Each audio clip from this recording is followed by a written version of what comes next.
हैं one and only Babu. नहीं नहीं sorry sorry, one and only Kuku. क्या है यार, सॉरी, एक और last, one and only Pandey ji. Bhavna Pritam Jaiswal.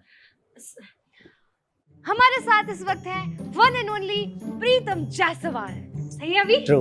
एमा ये welcome to the channel Pritam. तो लोगों को लगेगा कि यार पांडे दबा ना दे, क्योंकि आप पेज खोलो पांडे पांडे पांडे पांडे, पेज खोलो पांडे पांडे पांडे पांडे, तो ये तो सब अग्री करेंगे इस चीज़ को कि पांडे के डायलॉग्स बहुत सारे थे। बॉम्बे में अपना नाम बनाना है तो उस लहरों से लड़के बार बार आपको घुसना होगा, और जिस दिन एक्सेप्ट कर लिया मुंबई ने, उस लहरों ने एक्सेप्ट कर लिया, उस दिन आपको आप सर पे बिठा लेंगे। अब तो मेरे रिश्तेदार बोलते हैं कि ये तो हीरोइन ही लाएगा, ये कहाँ करने वाला है अब नॉर्मल। मैं कहा अच्छा है फिर कोई हीरोइन? नहीं नहीं, अभी तो कोई नहीं। कैमरा पे ब्लश करते हुए इतना तो बता दिया कि अभी तो कोई नहीं। हाय, माय नेम इज भावना त्रिपाठी, आप देख रहे हैं ENT लाइव और इस वक्त हमारे साथ हैं वन एंड ओनली बाबू। नहीं नहीं sorry sorry, one and only Kuku. क्या है यार, सॉरी, एक और last, one and only Pandey ji. Bhavna Pritam Jaiswal. हमारे साथ इस वक्त है one and only Pritam Jaiswal. सही है अभी? ट्रू। एमा ये welcome to the channel Pritam. Thank you thank you.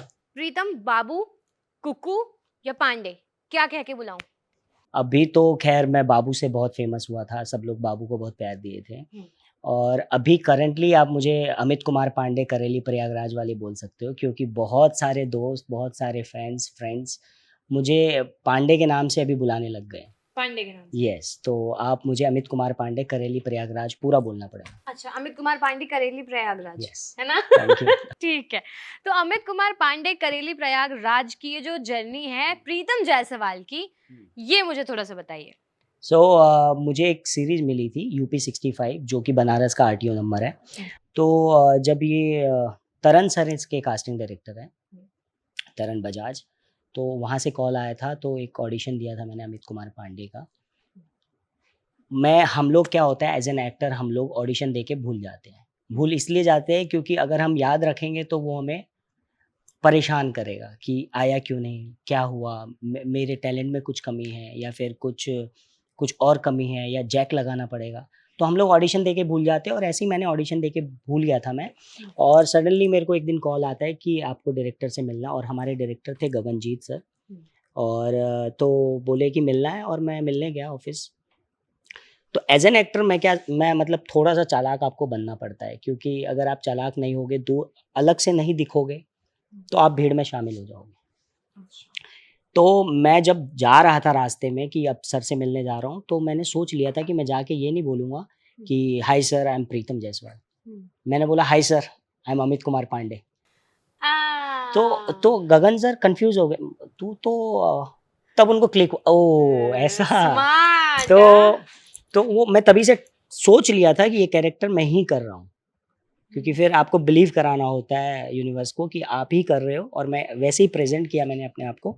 और फिर कुछ बातें हुई, पूछा क्या है कैसा है, और बातें फिर हो गई, और फिर अमित कुमार पांडे मैंने प्ले किया, और जो दर्शकों को बहुत अच्छा लगा, कैरेक्टर अच्छा लगा, इनसेंस अच्छा लगा उस कैरेक्टर का, कॉमेडी हो, और अभी अमित कुमार पांडे चल रहा है। अभी अमित कुमार पांडे करेली प्रयागराज का जो दौर है वो चल रहा है, और ये दौर चलता रहना चाहिए until unless आपको नेक्स्ट कुछ पांडे के बाद ऑफर हुआ? हाँ, अभी ये सीरीज करने के बाद, UP65 करने के बाद, मैंने काम पहले भी किया है, लेकिन इस काम में और उस काम में अगर आप फ़र्क पूछेंगे तो ये है कि पहले दुनिया जानती थी, इंडस्ट्री जानती थी कि प्रीतम जायसवाल एक अच्छा एक्टर है, नो डाउट, अच्छा कैरेक्टर कर लेता है वो, कोई सा भी कैरेक्टर दोगे छोटा मोटा वो कर लेता है। लेकिन UP65 से मुझे ये किक मिला, ये सपोर्ट मिला कि अब मुझे जो भी कास्टिंग डायरेक्टर्स है, क्रिएटिव प्रोड्यूसर्स है, या फिर डायरेक्टर्स है, या फिर प्रोड्यूसर्स है, वो लोग मुझे एज अ लीड ट्राई कर रहे हैं कि यस, तेरे अंदर वो बात है कि तू अकेला पूरा शो अपने कंधे पे लेके चल सकता है। तो उस बात की खुशी है मुझे, मोर देन कि अगर मुझे इतने पैसे मिले इस शो में, ये मिले वो मिले, वो तो नॉर्मल चीज़ है, पैसे ख़त्म हो जाएंगे आपके। एक फ़ैन फॉलोइंग भी ऐसी होगी कि अभी है, आप 2 साल नहीं दिखो वो चली जाएगी। लेकिन आपने एक लेवल अप किया अपने काम से, अपने आप को एक इंडस्ट्री में एक कैरेक्टर आर्टिस्ट से लेके आप लीड में आए हो, तो वो सबसे बड़ी जीत मानता हूँ मैं अपनी, कि मैं एक लेवल अप होके मैं अब उस लेवल से ऊपर आ गया ऊपर आ हूँ। गए हैं, अच्छा। यस। अच्छा प्रीतम, सॉरी, प्रीतम एक सवाल है कि एज एन एक्टर यूपी 65 में बहुत सारे एक्टर्स थे, हुँ, एक की कहानी नहीं थी, हुँ। और एज एन एक्टर आपको कभी ऐसा लगा कि यार यहाँ पे तो बहुत सारे एक्टर हैं, दबा दब जाएगा कैरेक्टर, नहीं दिखूंगा, ऐसा कोई इनसिक्योरिटी हुई? यार जब आप स्क्रिप्ट पढ़ोगे यूपी 65 का, हम्म, तो लोगों को लगेगा कि यार पांडे दबा ना दें, क्योंकि हम्म, आप पेज खोलो, पांडे, पांडे, पांडे, पांडे, पेज खोलो, पांडे, पांडे, पांडे, पांडे। तो ये तो सब एग्री करेंगे इस चीज़ को कि पांडे के डायलॉग्स बहुत सारे थे, हम्म, भर-भर के थे। और जब आपके डायलॉग्स इतने होते और आप अच्छे एक्टर होते हैं, तो फिर आप करते रहते हैं। डायरेक्टर को भी अच्छा लगता है कि अरे यार! कट करने का मन ही नहीं कर रहा है, करते रहो, करते रहो, करते रहो, करते रहो। तो मेरे साथ ये अच्छी चीज़ हुई कि एक तो निखिल सचान जो इसके राइटर हैं, हम्म, सर ने इतना प्यारा लिखा, इतने अच्छे डायलॉग्स लिखे। उसके बाद मैं थैंक्स टू प्रीतम जायसवाल भी बोलूँगा कि उसने इतना शिद्दत से उस कैरेक्टर को किया कि आज लोग अमित कुमार पांडे को रिलेट कर पाते हैं हम्म, कि भाई या कोई सी भी सीन हो, चाहे अंतरी उसको धोखा दे के जा रही है, अंतरी से ब्रेकअप हो रहा है तो लोग कनेक्ट कर रहे हैं, यार मेरे पैसे भी ऐसे ही खर्च ये थे, करवाती थी। या फिर अगर पापा और बेटे की रिलेशनशिप है कि इलाहाबाद में क्या होता है कि छोटे से गाँव से अगर कोई बंदा आता है ना, तो वो सब कुछ वहीं देखा होता है। हम्म, बाहर निकलता है तो धीरे-धीरे एक्सेप्ट करता है उन चीज़ों को, लेकिन पापा तो वहीं रह रहे हैं। तो वो बॉन्डिंग सबने रिलेट किया, मुझे अभी तक मैसेज आता है, यार हमारे पापा भी ऐसे ही बोलते हैं, मूंछ घोटना आवारागर्दी की निशानी होती है, ये होता है, वो होता है। तो मुद्दा ये है कि काम सबको मिलता है। हम्म, एक एक 6 बॉल में 1 बॉल आपको फुल टॉस आ ही जाएगी, हम्म, लेकिन उस फुल टॉस का अगर आपने फ़ायदा उठाया, हम्म। तो आप मास्टर ब्लास्टर है, अदरवाइज़ नहीं तो फिर डक होके वापस चले जाओ। तो मुझे आया एक अच्छा आया, अच्छा शॉट मारा मैंने और लोगों ने उसको पसंद किया। अब जैसे कि आपने कहा कि जब आप स्क्रिप्ट खोलो तो कहने को तो आप लीड एक्टर नहीं थे, हुँ, पर इनडायरेक्टली आप लीड एक्टर ही थे। तो कभी ये लगा कि यार कहीं सामने वाले बंदे को अगर मैं अलग कोई सीरीज़ पकड़ता हूँ मान लो, ठीक है? हुँ, तो अब सामने वाले बंदे को ये नहीं लगना चाहिए कि भाई मेरा कैरेक्टर तो इतना ओवरपावरिंग होता है, जैसे यूपी 65 में हुआ, समवेयर पांडे ही दिखा बहुत ज़्यादा। हुँ। तो वो इनसिक्योरिटी ना लोगों को आए कि वो बोल दें कि मुझे प्रीतम के साथ काम ही नहीं करना है क्योंकि मेरे को तो। नहीं, नहीं, इस सीरीज़ में तो यार सारे एक्टर बहुत अच्छे थे। हुँ, मोहित प्रसाद को देखो, वो बहुत ब्रिलियंट एक्टर है। अखिल और हुँ, उसके साथ जो हमारे अभिषेक ने जो कैरेक्टर किया, वो एक्चुअली निशांत, हुँ। जिसने निशांत का किया, शाहीन किया। पांडे ने, हुँ, प्रगति, रिया, ये सब लोग बहुत अच्छे एक्टर हैं। और एक अच्छे एक्टर को कभी भी ये डर नहीं सताता है कि यार ये मुझसे अच्छा कर देगा, मुझसे ये कर देगा, मुझसे कर देगा। आप भले ही कम डायलॉग बोलो, लेकिन आपके अंदर स्किल्स है, आपके क्राफ्ट अच्छे हैं, तो हुँ, आप किसी भी कैरेक्टर को आप 4 चाँद लगा सकते हो। जैसे आप अभी इस बारे में बात हो रही है, तो आपने देखी होगी सोनू के टीटू की स्वीटी, हुँ, उसमें मैंने हुँ, बाबू का हुँ, आपने पूरे फ़िल्म में देखा होगा कुछ 9 मिनट समथिंग का मेरा फुटेज है उसमें, हुँ। और मेरे डायलॉग्स कितने हैं? सिर्फ़ दीदी ने बोला, दीदी ने बोला, दीदी ने बोला, दीदी ने बोला। डायलॉग्स नहीं है, बट वो प्रेज़ेंटेशन, वो इनोसेंस के साथ बोलना, रिलेट कराना, वो याद रह गया लोगों को। अदरवाइज़ उससे ज़्यादा डायलॉग्स थे उस एक्टर के, कितने एक्टरों के, वो एक्टर को नहीं करते इतना प्रेज़, लेकिन वो बाबू जिसने दीदी ने बोला, कुछ हुक मिल जाता है तो चल जाती है गाड़ी। तो मैं ये कहूँगा कि यूपी 65 में एक तो कास्टिंग बहुत अच्छी हुई, ब्रिलियंट कास्टिंग हुई। मैं ये भी कहूँगा कि अगर मेरी भी कास्टिंग हुई है तो एक पांडे को जैसा उनको चाहिए था, उनको वैसा ही मिला। वैसा ही मिला। निशांत वैसा मिला, प्रसाद वैसा मिला, मोहित वैसा मिला, अखिल वैसा मिला, अभिषेक वैसा मिला, तो पैब्लो जिसने किया था, और हुँ, पैब्लो का आपने देखा होगा हुँ। काम बहुत अच्छा है। बहुत सही। अखिल का इवन काम, उसके फुटेज कम है लेकिन उसके क्राफ्ट ने उसको हुक लाइन बना दिया है कि सबको एक ना एक पहचान कहीं न कहीं मिल गई है यूपी एग्ज़ैक्टली, 65 एग्ज़ैक्टली, से। अच्छे एक्टर यही करते हैं, पहचान बना लेते हैं, उनको डायलॉग्स नहीं चाहिए। तो हुँ। ये चीज़ें हैं। अमित कुमार पांडे करेली प्रयागराज वाले के साथ कभी कोई सेल्फी लेने आया कि चलो अब सेल्फी लेते हैं? अबे यार तुम तो पांडे हो यार, तुम तो पांडे हो। हाँ, एग्ज़ैक्टली, तो नहीं ऐसा तो मतलब बहुत हुआ है, मतलब पहले तो हुआ है। पहले वो ये हुआ है कि अरे बाबू है, बाबू है, बाबू हाँ, है, उसके बाद कुक्कू है, या फिर मत्स्याकांड की थी मैंने, उसमें चोमू था। हाँ। तो कुछ ऐसे कैरेक्टर्स याद रह जाते हैं, लेकिन पांडे को बहुत प्यार मिल रहा है, नो डाउट। मैं अभी आ रहा था, हुँ, मैं आज ही यहाँ से आया हूँ, बॉम्बे से आया, जयपुर से आया हूँ। हुँ, तो एयरपोर्ट पे ऐसे लोग मिल जाते हैं, एयरपोर्ट में अंदर लोग मिल रहे थे, "अरे पांडे, हम तुम्हारी वेब सीरीज़ देखे यार, एकदम गद्दा मचा दिए तुम, एकदम चुम्मा परफॉर्मेंस दिए हो।" मतलब इतना, मतलब ऐसा लगता नहीं है कि अरे यार ये बंदा कोई और है, उनको लगता है ये पांडे ही है। "अरे पांडे। करेली में कहाँ रहते हो गुरु? बताओ हमको, हम भी मिल लेंगे।" हुँ, तो इस तरह से प्यार देते हैं ना, तो मेरे को लगता है यस, मैंने जस्टिस किया उस कैरेक्टर के साथ, हुँ, और कहीं से भी उनको ये नहीं लगने दिया कि ये प्रीतम है उस कैरेक्टर में। हुँ। तो एक एक्टर के लिए ये बहुत बड़ी। प्रीतम आप यूपी से तो हो नहीं, हुँ। ठीक है? आपको मिल गया यूपी का कैरेक्टर, प्रयागराज का कैरेक्टर मिल गया कि भाई प्रयागराज का है। अब यूपी में ना एक अलग तरीके से कुछ बोला जाता है। हुँ। जैसे क्या महाराज काहे बैठे हो तुम यहाँ पे? हाँ, ठीक है ना? एक्सेंट होता है, राइट, एक्सेंट होता है यूपी राइट। का। तो वो एक्सेंट पकड़ने में कभी लगा कि कुछ दिक्कत हो? नहीं, दिक्कत कुछ नहीं हुई, क्योंकि हम पले-बड़े इन्हीं लोगों के बीच में हैं, हुँ, तो मुझे कोई ऐसा नहीं मेहनत करना पड़ा। मैं झूठ नहीं बोलूँगा कि मैं बहुत बड़ा, ये क्या कहते हैं, मेथड एक्टर हूँ कि मैंने गया मैं उस करेली में और मैंने एक्सप्लोर किया लोगों, ऐसा कुछ भी नहीं हुआ। क्योंकि दोस्त यार स्कूल के आस-पास के, हुँ, तो वो चीज़ें हम मैं सीख गया था। और एज़ एन एक्टर आप किसी भी धर्म, किसी जात, किसी एक कम्युनिटी के नहीं होते हो। आप एक ब्लैंक पेपर होते हो जिस पे आप जो लिखना चाहे कोई लिख देगा और फिर मिटा देगा, लिख देगा, मिटा देगा। तो एक्टर हम वो हैं कि हमारे ऊपर हमारे कैरेक्टर में लिखा जाता है, हम वो कैरेक्टर बन जाते हैं, फ़िल्म खत्म हो जाती है, हम बैक टू नॉर्मल हो जाते हैं। इरेज़र लेके सब कुछ, हाँ, मिटाने में किसी को ज़्यादा वक़्त लगता है, किसी को थोड़ा कम लगता है, बट मिटा सब देते हैं। तो ये है। गहरी बात बोल रहे हो प्रीतम आप। अच्छा प्रीतम प्रीतम की जर्नी कब शुरू हुई? उसे कब लगा कि एक्टिंग करनी है क्योंकि दिल्ली का लड़का है ना? और आस-पास ऐसे रहता था। उसे कब लगा कि उसे एक्टिंग करनी है और मुंबई शिफ्ट होना है? सो मैं स्कूल में पढ़ता था, गवर्नमेंट स्कूल था मेरा, हुँ, यहाँ वसंत कुंज में। हुँ, तो उस स्कूल में टीआई, थिएटर इन एजुकेशन, एक एनएसडी का विंग है, वो लोग वर्कशॉप करते थे वहाँ पे। तो एक दिन मैंने देखा कि बहुत सारे बच्चे, और ये समर वेकेशन में करते थे, तो मैंने देखा बहुत सारे बच्चे यहाँ पे अलग स्कूल्स के आ रहे हैं, तो एक क्यूरियोसिटी हुई कि पूछने की कि क्या हो रहा है यहाँ पे। तो उससे पहले मैं स्कूल में क्या करता था कि फैंसी ड्रेस कॉम्पिटिशन, कभी जोकर बन गया, कभी सुदामा बन गया, कभी कुछ बन गया, कभी कुछ बन गया। तो ये सब चीज़ें मेरी चलती रहती थी।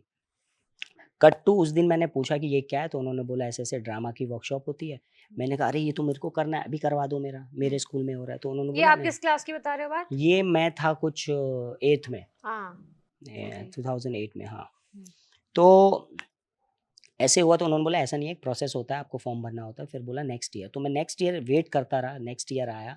फिर मैंने फिलअप किया वो फॉर्म, और जैसा होता है ऑडिशंस टाइप का, एक एक नॉर्मल ऑडिशंस होता है, करके दिखाओ, बोल के दिखाओ कुछ, और मैंने किया और मैं इसमें सेलेक्ट हो गया। 25 बच्चे होते हैं आई थिंक एक एज ग्रुप में। वहाँ से मेरी जर्नी शुरू हुई।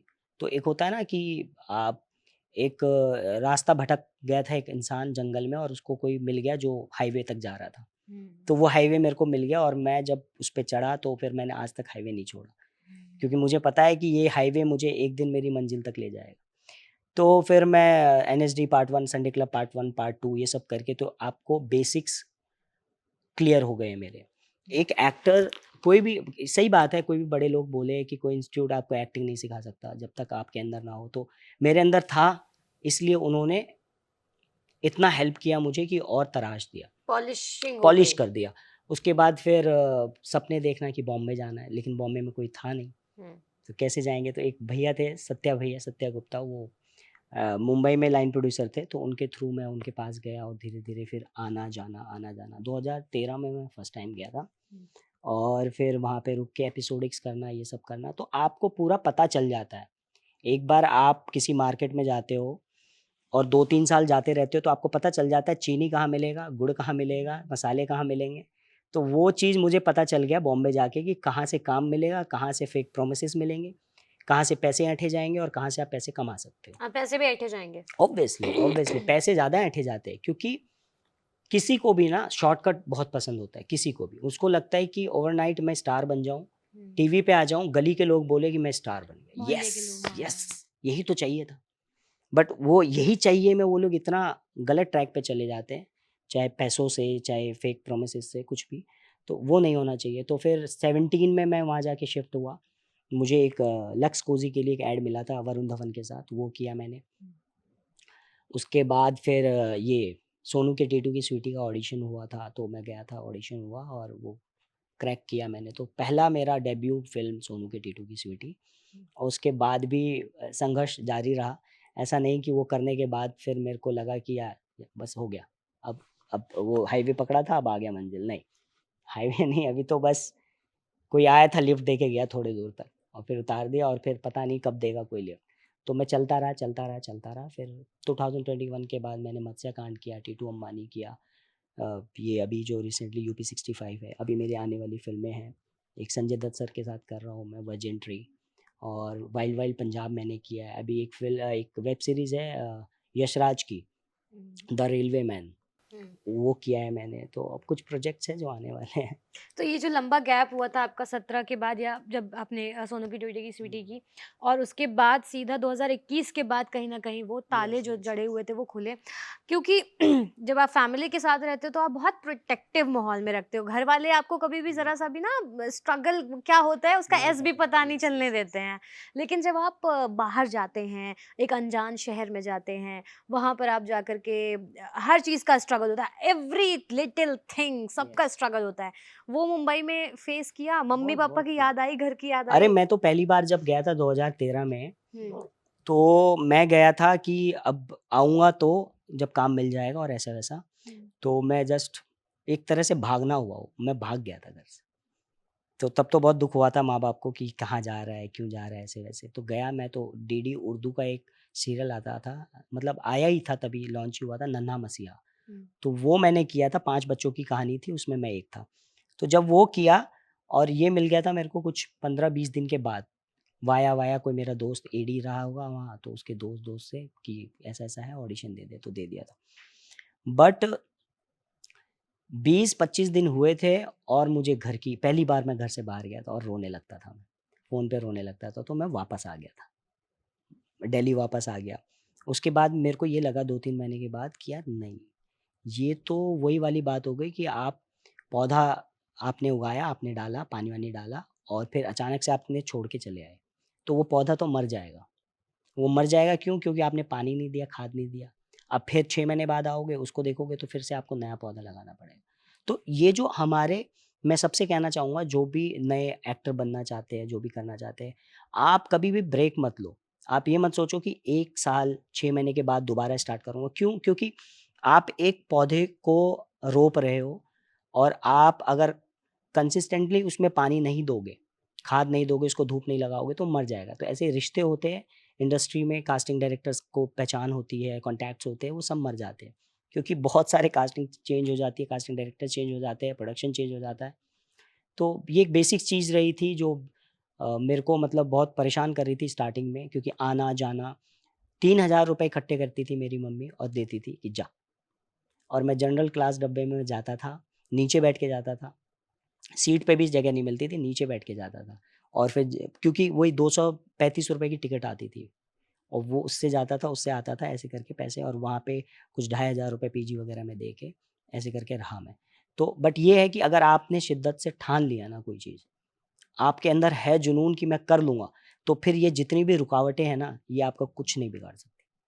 कुछ नहीं बिगाड़ सकती और मेरा भी कुछ नहीं बिगाड़ सकी, क्योंकि मुझे पता था करना है।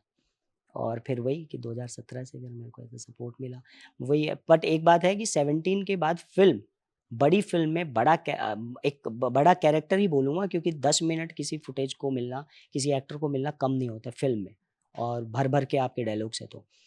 बट वो चीज़ जब हुई उसके बाद मुझे लगा कि येस, अब तो कुछ ऐसा हुआ है कि अब मुझे धक्के नहीं खाने पड़ेंगे, लेकिन ऐसा हुआ नहीं। जाते थे, फिर ऑडिशन, 2.5 साल तक कोई ऐसा काम नहीं था मेरे और पास। ऐसे में घर से ही पैसे माँगने पड़ते होंगे? घर से तो नहीं करता था मैं, कुछ ना कुछ कर ही लेता था।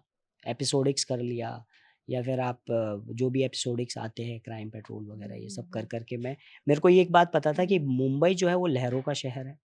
ये आपको लहर बार-बार बाहर फेंकेगी मुंबई। लेकिन अगर आपको सच में तैराकी बनना है, सच में वहाँ टिकना है, बॉम्बे में अपना नाम बनाना है, तो उस लहरों से लड़ के बार-बार आपको घुसना होगा। और जिस दिन एक्सेप्ट कर लिया मुंबई ने, उस लहरों ने एक्सेप्ट कर लिया, उस दिन आपको आप सर पे बिठा लेगी वो। तो यही हुआ कि अभी भी वो प्रोसेस में ही है। अब तो बाहर फेंकना बंद हो गया, लेकिन अब मैं टिक के खड़ा हूँ, आती है, झोंके देती है, फिर कुछ स्टेबल हो जाऊँगा धीरे-धीरे, तो फिर और आगे नॉर्मल हो जाएगा। बहुत हम्म। बोल दिया ना? नहीं नहीं, बहुत बोल लिया नहीं, बहुत अच्छा बताया, बहुत अच्छी चीजें बताई। अच्छा प्रीतम, हुँ, अब मैं यहीं पे ही एक दूसरी टीम का इंटरव्यू कर रही थी, हुँ, तो उन्होंने ये बताया था, एहसास ने बताया था कि चलना। चलना, हुँ, कि जब आपके हाथ में काम नहीं होता है किसी एक्टर के, और उनसे ऐसे पूछ लिया जाता है कि अच्छा नेक्स्ट क्या हुँ, है, नेक्स्ट क्या प्रोजेक्ट है, तो हाथ पांव ठंडे पड़ जाते हैं, आपके अंदर एकदम कपकपी सी आ जाती है कि हुँ, अब क्या बताएं। हुँ। कभी ऐसा, मतलब आपने तो बताया ही कि ये वाला जो दौर था कि आपके पास काम नहीं है, कभी ऐसा हुआ कि आप वापस आए हो, मोहल्ले वालों ने पूछा हो लड़का गया था मुंबई एक्टिंग करने, दिख नहीं रहा, कहाँ है क्या है, टॉन्ट भी मारते हैं, ऐसा कभी कुछ हुआ? नहीं होता है, ये एक एक्टर के लिए बहुत नॉर्मल चीज़ है, ये पूछना कि अब भाई ये तो हो गया, अब क्या? तो उस जगह आपको बहुत प्रिपेयर होना है कि ये हो गया, आप इसको एन्जॉय कीजिए, मैं और कुछ कर रहा हूँ, लेकिन अभी बता नहीं सकता। मैं हमेशा ये करता हूँ, मैं अगर अभी तो टच वुड कर रहा हूँ कुछ प्रोजेक्ट्स, तो मैं बोल सकता हूँ, नाम रिवील कर सकता हूँ, अदरवाइज़ जब नहीं थे, तो मैं यही बोलता था कि कुछ है, बताऊँगा, कुछ है। वक्त आने पे बताऊंगा। क्योंकि मैं उसको अपने पे हावी नहीं होने देना चाहता। मैं बाहर की चीज़ों पे कंट्रोल नहीं कर सकता, लेकिन अंदर की चीज़ों पे कंट्रोल कर सकता हूँ। तो मैं अपने आप को समझाता हूँ कि इसको बेवकूफ़ बना के रख अभी, क्योंकि अगर तूने इसको बेवकूफ़ नहीं बनाया, तो ये हावी हो जाएगा तुझ पे। फिर ये बोलेगा कि क्या हुआ, नहीं हो रहा है क्या? वो नेगेटिव थॉट्स देगा और आपने जब बोल दिया ना कि आने वाला है, वो ठंडा पड़ जाएगा। तो मैं ठंडा नहीं पड़ता, मैं सामने वाले को ठंडा पड़ा देता हूँ कि यार एक ऐसा है, मज़ा आ जाएगा, पहले से बेटर है। हम्म। तो वो अच्छा ओके देखेंगे, देखें चल जा। Very nice, very smart. अच्छा, और घर का कैसे रिएक्शन चल रहा है फिलहाल, मम्मी पापा का या फिर अभी तो पेरेंट्स का? ख़ैर अभी तो बहुत मतलब हो गया, अब तो विश्वास हो गया, अभी हो गए कुछ साल, तो ये रहता है कि अब तो जो कर रहा है अच्छा कर रहा है, क्योंकि आप मैं बताऊँ आपको कि कोई भी बच्चा हो घर का जिसको एक्टर बनना हो, आप खुद बोल के प्रूफ मत करो घरवालों को कि अभी आया था ना इसमें, अभी देखो मैं उसमें पान बेच रहा था, अभी मैं उसमें ये कर रहा था, कैरेक्टर कर रहा था, फिर फ़िल्म में भी आऊँगा। आप मत बोलो, आपके काम को बोलने दो। आपका काम बोलेगा ना तो पड़ोसी खुद भाग के आएगा, "अरे, अरे शर्मा जी, आपका बेटा तो मतलब सॉरी जायसवाल जी, आपका बेटा तो मचा रहा है।" तो आपके काम को बोलने दो रेदर देन कि आप बोलो कुछ। जिस दिन आपके काम ने बोल दिया ना गली में आके अपने पापा को, उस दिन आपके पापा ये बोलेंगे, "करता रह, मैं हूँ तेरे साथ।" बट वो बोलना बहुत ज़रूरी है। अगर ये सोच रहे हो आप काम ना करके कि घरवाले सपोर्ट कर दें, तो कोई भी नहीं करता है। और करना भी क्यों चाहिए यार, जब आप जिस काम के लिए गए हो, उस काम में आप बुलंदी लाओ, घरवालों को ट्रस्ट कराओ कि आप कर सकते हो, क्योंकि कोई भी माँ-बाप अपने बच्चे के बारे में बुरा नहीं सोचता है। वो बिल्कुल। इसीलिए बोलते हैं ताकि अच्छा जीवन जिए, किसी चीज़ से कॉम्प्रोमाइज़ ना करना पड़े, कोई किसी चीज़ के लिए वो ऐसा ना हो कि यार शिट! वो मिल जाता तो ऐसा। माँ-बाप स हमेशा चाहते हैं मेरे बच्चे के सारे सपने पूरे हों। वो सपने पूरे हो इसलिए आप पे दबाव बनाते हैं, और अगर दबाव बनाते हो उसको पॉज़िटिव लो कि कोई है पीछे से मेरे को पुश करने वाला। तो ये है प्रोसेस। कभी आपके साथ हुआ है, आपसे पैसे ऐंठे गए या शॉर्टकट का रास्ता दिया गया हो कि ऐसा कर लो, ऐसा कर लो? यार ऐसा तो कभी नहीं हुआ मेरे साथ, लेकिन एक बार दिल्ली में हुआ था कि इन्होंने बोला था ₹3000 दो और पोर्टफ़ोलियो बना दूँगा मैं। हुँ। पोर्टफ़ोलियो बन जाएगा ना तो उसके बाद आपको सीधा कॉल आएगा हुँ। और आप अगले दिन शूट पे। हुँ। भाई मैं तो ऐसा हो गया वॉव! मतलब ये इंडस्ट्री तो ऐसे ही हवा बना रखा था, काम तो 3000 में मिल रहा है। हुँ। मैंने कहा ठीक है, मैं दे दूँगा। अब मैं घर गया, मैंने कहा ₹3000 देने, कह रही मैं कहाँ से दूँगी? मेरे हुँ। पास है नहीं। मैंने कहा मेरे को नहीं मालूम, दो बस कहीं से, हुँ। मैं रिटर्न करके दूँगा आपको ये। जैसे-तैसे मम्मी ने जोड़-जाड़ के ₹3000 दिए और मैंने जाके दे दिए उसको। अब देने के बाद क्या हुआ, वो तो निकल लिए, हुँ। लेकिन उनमें से ही एक भैया जो हुँ। बहुत लॉयल रहे, वो बॉम्बे में, उन्होंने बोला कि मैंने तेरे ₹3000 दिलवाए हैं किसी को, मैं तेरे को 3000 के ₹30,000 वापस करूँगा। तो जब मैं पहली बार गया उनके उन्हीं के यहाँ रुका, उन्होंने मुझे गाइड किया कि इस बस से पकड़ेगा तो यहाँ पहुँचेगा, यहाँ हुँ। ऑडिशन दियो, यहाँ खा लियो, ऐसा क्यों? तो वो मेरे वापस हो गए ऐसे। हुँ। कहते हैं ना कि आप अच्छी कमाई की अगर आप किसी को पैसे देते हो तो वो रिटर्न आ जाता है।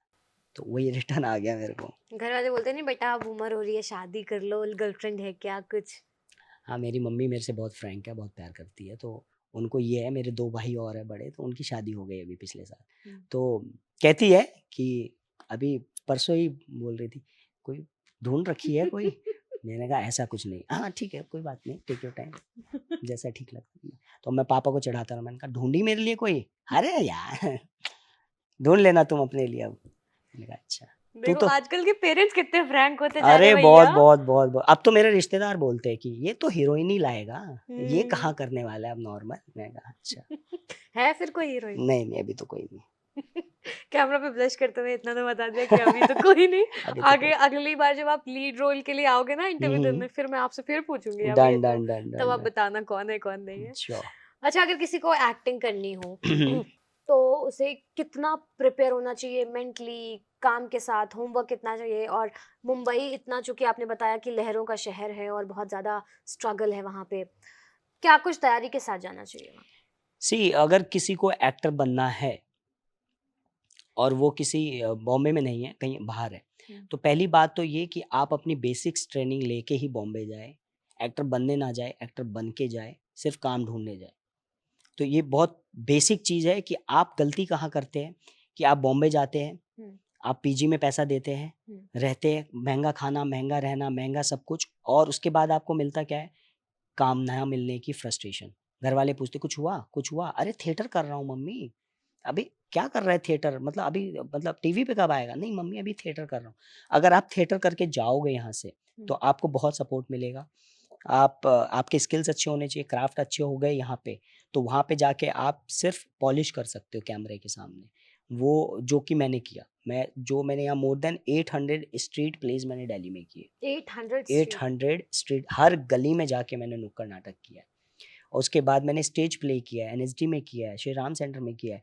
तो इससे क्या हुआ, मुझे मुझे वहाँ पे सिर्फ काम ढूँढने का काम था, एक्टिंग सीखने का नहीं था। तो वहाँ मेरा वक़्त कम लगा, मेरा फ़ोकस रहा कि काम ढूँढना है। अदरवाइज़ अगर मेरा ये रहता सीखने का, तो वहाँ 10,000 रुपए कोई लेता, मैं दे नहीं पाता, फिर मेरे को लगता यार यहाँ तो कुछ होगा नहीं और वापस आ जा। वो आके फिर मैं नॉर्मल चीज़ें कर रहा होता। फिर मेरे को ये रहता है कि यार कुछ हो नहीं सकता बॉम्बे तो ऐसे। पता है क्यों बोलते हैं लोग कि बॉम्बे में बहुत मुश्किल है, एक्टर बनना इतना आसान क्यों नहीं है, ये है, वो है। वो इसलिए बोलते हैं 100 लोगों ने एक ऑडिशन दिया एक कैरेक्टर के लिए, तो प्रोबेबिलिटी बताओ आप कितनी हुई? 1/99, राइट? तो 99 लोग तो यही बोलेंगे ना कि यार कुछ नहीं होता है। एक बंदा बोलेगा यार होता है, मेरा हुआ था, मेरा हुआ। लेकिन 99 लोग ये बोल रहे हैं कुछ नहीं होता। तो हमें लगता है कि यार बॉम्बे में कुछ हो ही नहीं सकता है। बी द वन, वो एक बनो। और ऐसे नहीं बन पाओगे आप कि गए और ऑडिशन दे दिया। नहीं नहीं नहीं, सिर्फ पौधे को रोप देने से नहीं होगा। आप टाइम से टाइम उसको खाद दो, पानी दो, उसकी सेवा करो, जो बेकार पत्ते हो गए उसको काट दो। तो यही होता है रिलेशनशिप में। आप जब इंडस्ट्री के साथ रिलेशन में आते हैं तो ये चीज़ें होते हैं। कई लोग क्या करते हैं, आज एक्टिंग कर ली, अब चलो कास्टिंग में चले जाते हैं। कास्टिंग में चले, अरे यार करने तो कुछ और आया था मैं। जब तक उसको रियलाइज़ होता है 6 महीने 1 साल चला गया होता है। अब 6 महीने 1 साल बाद वो कहता है यार नहीं, नहीं एक्टिंग करूँगा ब्रो, एक्टिंग। फिर वो एक्टिंग के लिए ऑडिशन पे जाता है। फिर वो अपने साथ लाइन में देखता है उन लोगों को देखे हुए जो प्रोफाइल भेज रहे हैं सुबह उसको 5 बजे, sir good morning sir, good morning. और वो पीछे देखता है, ओह फक ये ना देख ले मुझे। फिर शर्म आती है ना, यार अभी तो मैं उसको काम दे रहा था और मैं खुद उसके साथ काम में लेने के लिए लाइन में खड़ा हूँ। तो मैं ये बोलूँगा या तो कोई एडी बन जाता है, असिस्टेंट बन जाता है कि चलो इस थ्रू काम मिल जाए। गलत नहीं है, कुछ ना कुछ आप सीखते रहो, सही है। लेकिन आपका विज़न क्लियर नहीं है ना कि मेरे को सिर्फ़ एक्टिंग करना है लाइफ़ में, तो बहुत मुश्किल होगा। ये चीज़ वो हो गई कि मैंने यहाँ गड्ढा खोदा, पानी नहीं आया, मैंने छोड़ दिया, हट। यहाँ गड्ढा खोदा, नहीं आया, यहाँ मैंने 20 जगह गड्ढे खोद दिए, कुछ नहीं हुआ। और वो बीसों जगह के बराबर में एक जगह गड्ढा खोद देता, पानी का सोना निकल जाएगा वहाँ से। तो ये चीज़ होता है, ये गलती होती है। आप एक जगह शिद्दत के साथ गड्ढा करते रहो, करते रहो, करते रहो, करते रहो, तो हो जाएगा। मोटिवेशनल स्पीकर बन जाना चाहिए आपको, मैं बता रही हूँ। नहीं इतनी शिद्दत से मैं सुन रही थी कि हाँ सही बात है, और ये कितना विजुअलाइज करना पड़ जाता है आपकी चीज़ों को, सामने अपने आप आती रहती हैं चीज़ें। आप हाँ, बहुत बढ़िया ये बोलते सब हैं। एक्सपीरियंस के साथ हुआ है और मैं तो कहीं पे मैंने ट्रेनिंग नहीं लिया है या संदीप माहेश्वरी तो हूँ नहीं मैं। आपसे बात करके बहुत अच्छा लगा प्रीतम, थैंक यू सो और मच। बहुत बहुत शुक्रिया आपका कि आपने हमें वक्त दिया अपना, हमारे साथ इतनी सारी बातें की, अपना एक्सपीरियंस शेयर किया। और आप लोगों ने इस वीडियो को पूरा देखा है, एंड तक देखा है। अब वीडियो को लाइक करके जाइएगा, चैनल को सब्सक्राइब कर लीजिएगा। और प्रीतम अगली बार फिर आने वाले हैं, ऑन कैमरा प्रॉमिस कर रहे हैं ना? यस यस यस, है श्योर। ना? ये नहीं कि लीड रोल मिलने के बाद अरे नहीं कहाँ, ऐसा कुछ नहीं नहीं ना। नहीं हाँ, नहीं नहीं। चलिए, thank you so thank you much so for much. Watching us and keep enjoying, keep watching. Thank you. Thank you ABP, thank you Bhavna.